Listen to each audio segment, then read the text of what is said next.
Hello, good morning, and welcome to this Dawn Busters Taste Challenge. We have two mezcals. We're making our way through the mezcals, and this one is Mezcal Union UNO. It's from a cooperative, like it's not from a single company, but these farmers get together and they sell it under they blend their mezcals together and sell under a common brand. Let's see here. Let's see if it'll focus. Sort of like Land O'Lakes butter. There it goes. It focus. There's a guy cutting the piña, the agave plant.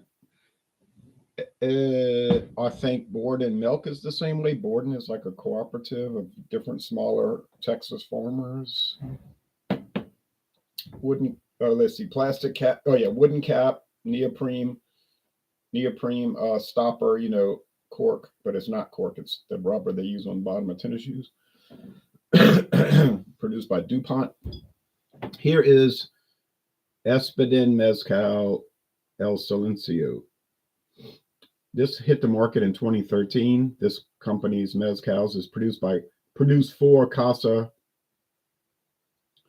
El Silencio, which they run resorts down in Mexico. You can go stay there, but they have a brand for their resorts. Okay.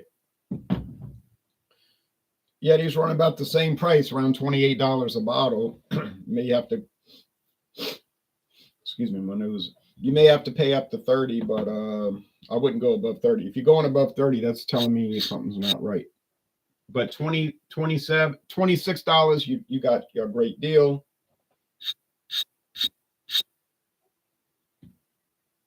$30, that's the upper limit at this time of this recording. Okay, make sure I got the right tags. Nope.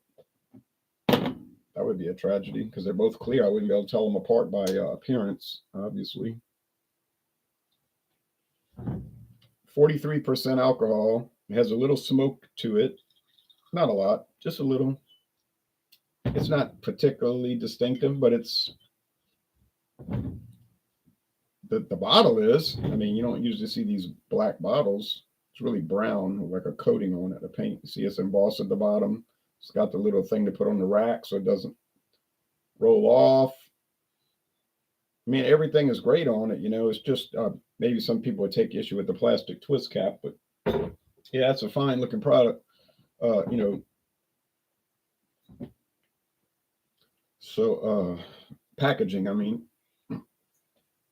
this thing is unusually tight. I see Uno around. Different stores have it. It's not everywhere, just like El Silencio is not everywhere, but you'll see it around. And it's kind of the same type thing. Now, I should be able to tell them apart by virtue of the proof. I mean, 43 versus 86 proof versus 80 proof, 43% versus 40 could make a little difference. Won't make a profound difference, but it should impact it enough.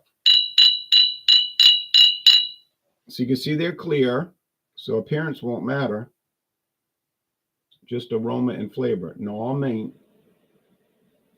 All right, so started posting some videos of going to Spanish Africa, which I was in last week. I went there last week, actually. I didn't go to all of Spanish Africa. I went to one of their territories in Africa. One was enough because the other territory was so far away. I was like an 8-hour ride on a ship. There's no planes that go there to my knowledge. I was like, well, I don't need to see that. I'd rather go on it's like 45 minutes on the ship. It's not that far. There's a lot of traffic coming through there. The Straits of Gibraltar that connects the Mediterranean Sea to the Atlantic Ocean. So, I mean, you could see the Atlantic on the other side, where it starts, and then there's all kind of barges, ships, even some people in sailboats I saw out there on their own private boats. So they just have to coordinate it where they don't have a wreck.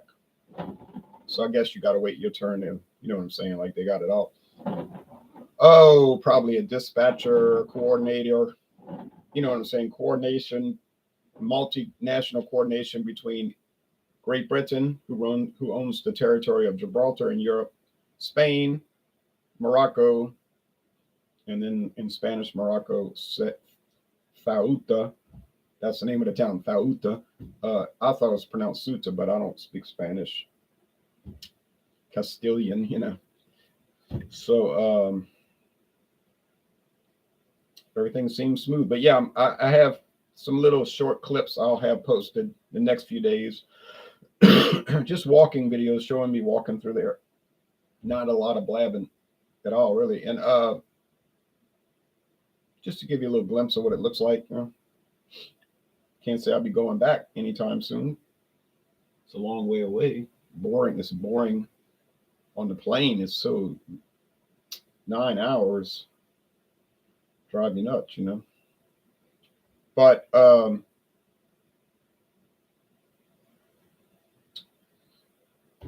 it was something. All right. And oh yeah, and I got beer reviews coming up tomorrow. Starting tomorrow, I got the beer reviews coming from all these beers I bought in Gibraltar and La Linea de Concepcion, Spain, and in Ceuta. Yeah. The only video I didn't make was for San Miguel Lager Especial, 5.4%. Well, that's a nice product. I mean, do they sell it in the United States? Well, they might. We get San Miguel Pilsner. That's okay. Was it 5%? Might be 5.5. Is it much different than that? It's probably not really much different, but got a little different label, a little fancier label. But that was the number one beer. I mean, everywhere down there, that's like the expensive beer. You know what I mean? That would be like if you go in a store and they got the cooler with all the singles, that would be the top one. Aside from the craft beers, you know, like the IPAs and the stouts and all of that, which they do have some. But I was trying to get the Guinness. Well, yeah, the Guinness was the most expensive. When I saw the prices for Guinness, I was like, oh no, it's more expensive than in America.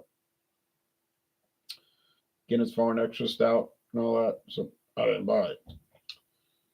They had Budweiser everywhere too, believe it or not. And I even found the 5% Budweiser in England. Now I neglected to check the can and see if it was from St. Louis. Could have been an import because everybody I talked to over there, they're talking about, oh yeah, in England, Budweiser is only 4.6 or 4.8. It's a different recipe. It's not the same. It's shabby, you know. And I went to this place in London and I said, oh, look, Budweiser. So I picked up the tall can, you know, and I'm looking. Went to this place in London and I said, oh, look, Budweiser. So I picked up the tall can, you know, and I'm looking.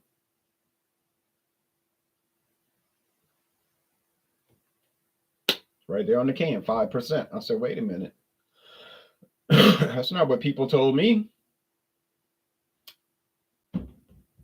Asiatic Superstore. That was the name of the place. Asiatic Superstore. It's a nice place. Real clean, neat. I got my breakfast there on last Thursday. A tuna and cheese sandwich. It said tuna and red cheese. I think they call it red cheese, but to me, it's just like pimento cheese. But which is like sharp cheddar, extra sharp cheddar with some like red sauce and pimento mixed all together. But I never had that with tuna, but that was good. And then I bought the Karpacki 9% beer from Poland, Van Per in Poland. You say that's kind of a weird breakfast, 9%, 16.9 ounce, 9% lager from Poland, and a tuna and red cheese sandwich on brown bread. Yeah, it came up to like $5 after tax. I have the price somewhere,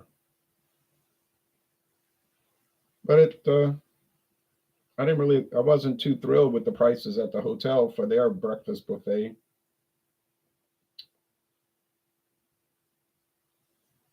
And they had free coffee in the room and tea, so I drank that. Yeah, hey, worked out fine. That got me prepped for going to the airport and being bored out of my mind for hours. But at least they let me try all kind of whiskey when I was waiting. I was roaming around these whiskey stores, and the girl was like, "You want to try this Royal Salute 21-year age?" Dumb question, right? And then the guy says, "You want to try Johnny Walker Blue Label?" That's I think we know the answer to that question. Do you want to try Johnny Walker Blue Label? No, I don't want to try that. Of course I did. And then I went to another place and I saw they had samples, and I asked the guy. He seemed kind of aggravated, but I didn't care. Got the samples out there. But it was fun. That was fun. Okay. And the girl I was talking to with the Royal Salute, she was about 20 years old or something, and she was saying, and the older guy working there was watching me like he must be trying to chat her up. I wasn't trying to chat her up. She came talking to me. I was just talking to her, but she was saying, "I don't have much experience with whiskey, but I'm trying different things," and I was talking to her. Okay. All right. South Asian heritage girl. Yeah, just smells like agave nectar. The juice, just typical. Smoke, any smoke? Yes, there is. There is smoke. And where there's smoke, there's fire. How about over here? Yes, I suppose there is. Maybe more juice than smoke, the agave juice, nectar, they call it. Are these real different one to another? No, I would say they're minimal one to another. But not in a bad way, minimal in a good way. Everything's nice, everything's fine, everything's copacetic.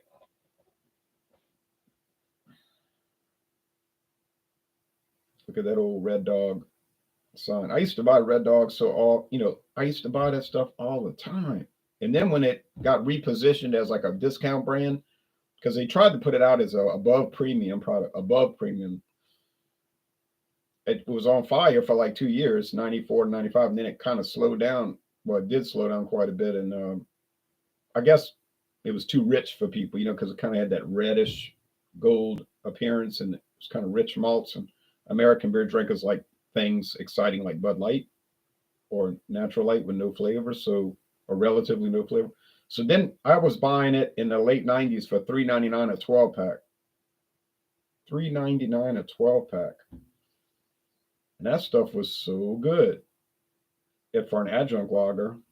But it's gone. Taste time. I could just sit here and smell the smoke, tell you the truth.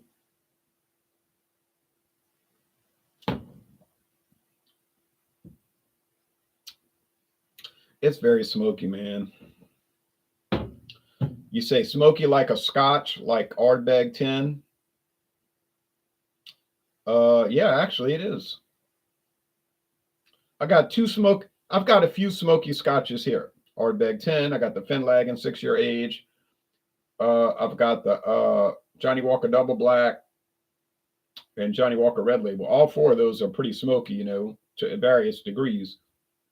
To the top is Ardbeg 10, Super Smoke.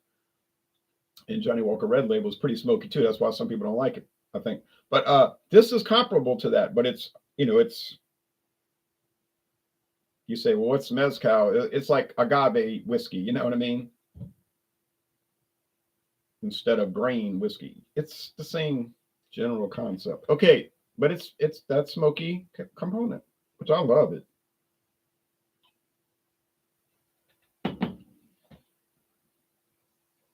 Okay, there's some, but this one is more agave juice, just like vegetable juice, really. A little sugar sweetness, and it seems lighter, which makes me think it's the 40% one versus the 43% one. So I think this is the Mezcal Uno, and I think that one over there is the El Silencio. But I'm gonna give it another sip to be sure, because I'm not sure.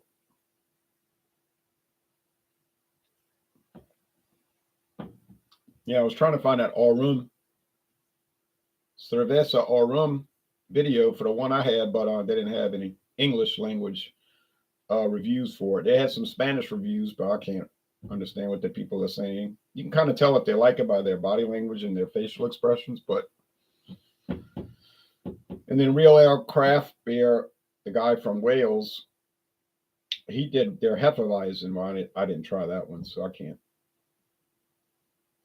I'm not going to watch a video for a beer I haven't had and never will have. So, but I'm going to watch them. I'm going to watch them when they come. Like with San Miguel Especial, I know there'll be probably 100 videos for that one, and I'm going to watch them all in English, all the English language ones. I had a liter bottle of it, which is similar to a quart, about the same size as a quart, and brown bottle, so protected it from the light. And I had it cold out that cooler. I mean cold too. And then it was foaming, real thick foam, white foam, and dark gold, deep gold. 5.5 is like a malt liquor in the United States. You say, well, yeah, but malt liquors use adjuncts. This is San Miguel. And that's true. And it's all malt. It's water, barley malt, hops, and yeast. There's no rice or corn in that one. That's why it's the Especial. So I say like a malt liquor, not exactly the same. Do they have any all malt liquors? Not to my knowledge. There was a Budweiser all malt liquor, but it failed. People didn't care. That's what they would say on the ads. We don't, it's all malt, like no corn or rice. And the public said so, and it just didn't sell, and it was discontinued. Then they came out with an adjunct malt liquor called King Cobra, which is probably inferior, but that went off like a rocket. So yeah, this San Miguel Especial, I wrote a written review because it's pretty memorable, very malty, and the bitterness is much higher than normal. 28 IBUs. American malt liquor might be 17 on a high gravity 8%er, probably about 14 on a normal 5.5 or 5.6, 7, 8, 9, 5.9. Well, I thoroughly enjoyed that San Miguel Lager Especial. Boy, I'll tell you what. And it was like $3, about $3 for the quart bottle. But you're paying convenience store prices. I mean, that's the convenience of it. You just walk into the gas station, there it is, and you buy it. They had a naval officer in front of me, like British naval officer with his fancy uniform on.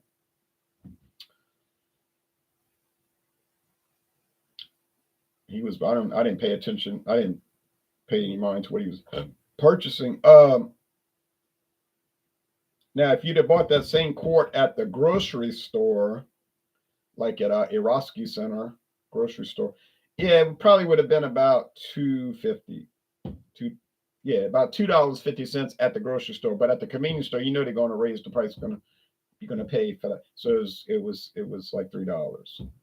And every convenience store over there sells beer, wine, and liquor. It's like Louisiana, beer, wine, liquor.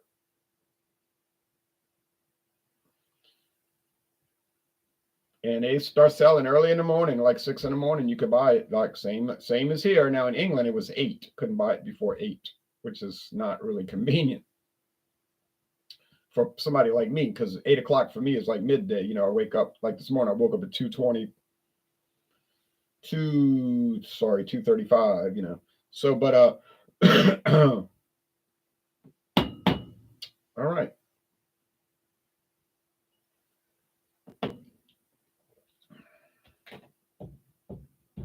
Now, common sense will tell you that at the restaurants and cafes, the price for the beer, wine, and liquor is going to be extremely elevated, right? I mean, you get a few shots of Johnny Walker Red at a cafe, they're going to charge you like $10, $12. Where you could go to the store and buy an entire bottle for $13. Johnny Walker Red Label, $13. Cheapest liquor prices on the planet. That's not out the back of somebody's truck. You know what I'm saying? So that's why Gibraltar it's a mecca, like people make a pilgrimage to go buy liquor there. And I'm not joking about that. And I don't think they like to pay the taxes. That's why maybe you see a lot of boats coming into the marina, like somebody in their private boat, and they just pack it in. You say, yeah, but if they go back to Spain, they have to check in at an official port. That's right. But who knows if they didn't stop off somewhere by the beach and drop some off, and their buddy comes pick it up, and then after they check in, nothing to declare, they go around, and then they all divvy it up. I mean, there's all kind of ways to do this. You can't watch everything all the time.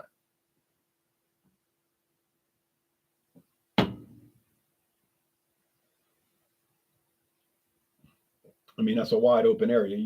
There's ways to. I mean, people sneak in the countries all the time. I didn't say you should do that. I'm saying we know people do it. Okay. One of the biggest illicit things in New York City is smuggling in cigarettes. New York City has this like Soviet socialist cigarette rule. We are going to bring the hammer down on you and the sickle because we're anti-smoking. New York City, power to the people, right on. And they got all these strict rules, and a pack of cigarettes, $12 and all this insanity. Well, people say, I'm not going to be a heroin smuggler. That's too risky. So now the big thing in New York State is cigarette smuggling. Oh, yeah. Vans of it. And now the cigarette stores complain. Nobody buys tobacco at the store. Of course they're not. All right. So that's good. I think that's the what do you call it? El Silencio. That's the Uno. Well, that's a shock. I'm really shocked. Because the Mezcal Uno, I got it wrong. That's two losses now. So the Mezcal Uno had that strong smoky taste. Man, I'm flabbergasted. Of course, I don't sip on Mezcal all the time. You say, oh, here you go now. You're making excuses because I'm not making excuses. I am explaining it though. When do I do Mezcal challenges? What, twice a year? It goes on for about a week. It's not an excuse. If I get it wrong, it's wrong. Okay, I'm wrong. I'm not going to say, oh, yeah, well, it's the weather, humidity's high. And, I got it wrong. But there are factors involved with that. I mean, it's much less chance I'm going to get like bourbon wrong because I'm dealing with so many multiple brands and it goes on for weeks and weeks. So you have, or Canadian whiskey. So I have so much exposure to each brand that I have like a familiarity with them. And I'll be like, oh, yeah, I know that's Canadian Limited, for instance, as low grade as it might be, Well, this was a shock, but it's okay to get shocked, I mean, you're up there thinking you know everything, but you don't. All right, Daniel says Mississippi mud isn't sold in Los Angeles, is discontinued. Oh, yeah? I never got it in Louisiana, honestly. I never saw it down here. I saw it in Memphis. Jägermeister. I've reviewed Jägermeister and a couple of their variants, Daniel. Jägermeister, I did the Scharf, the spicy one, which I hated, and the cold brew coffee, but that's a great one. Oh, yeah, I've got Jägermeister videos. Have no fear. All right, well, so Mezcal Union wins easily. I'm really stunned by that, but it's the way it goes. All right, thanks. Be back tomorrow with another one, God willing.